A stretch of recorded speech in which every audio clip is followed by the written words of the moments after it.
ఈరోజు టాపిక్ ఏంటంటే food wastage అనమాట. ఫుడ్ వేస్టేజ్ అంటే మనం తినే పదార్థాలని తినకుండా వేస్ట్ చేయటం, లేదంటే పారేయటం. దీనిలో వచ్చేసి మనకి 2 రకాలు ఉన్నాయి. ఒకటి ఇంట్లో జరిగే ఫుడ్ వేస్టేజ్, రెండోది వచ్చేసి మనకి ఫంక్షన్స్‌లో గానీ, లేదంటే బయట హోటల్స్‌లో గానీ జరిగే ఫుడ్ వేస్టేజ్ అనమాట. ఇంట్లో జరిగే ఫుడ్ వేస్టేజ్ వచ్చేసి అది ఎందుకు జరుగుతుందో ఇప్పుడు చెప్తాను.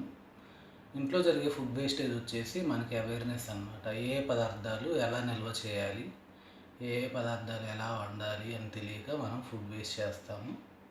రెండోది, అతిథులు ఎవరన్నా వచ్చినప్పుడు వాళ్ళకి సరిపోదేమోనని చెప్పి ఎక్కువ ఫుడ్ మనం ప్రిపేర్ చేస్తాము.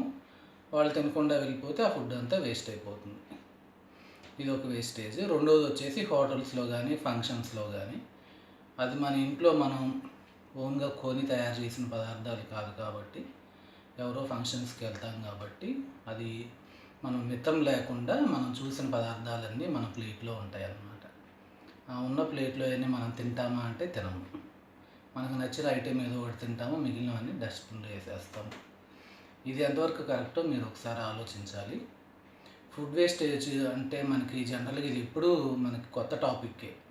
ఎందుకంటే మన దేశంలో ఫుడ్ లేక రోజు చాలామంది చనిపోతున్నారు. ఈ విషయం మీకు చాలా వరకు తెలియదు. ఫుడ్ అనేది వాళ్ళకి దగ్గరికి రీచ్ అవ్వక, వాళ్ళకి ఆహారం లేక, సరైన సదుపాయాలు లేక చాలామంది చనిపోతున్నారు. అలాంటి విషయాలు తెలుసుకొని కూడా మీరు ఇలా ఫుడ్ వేస్ట్ చేయడం మంచిది కాదు.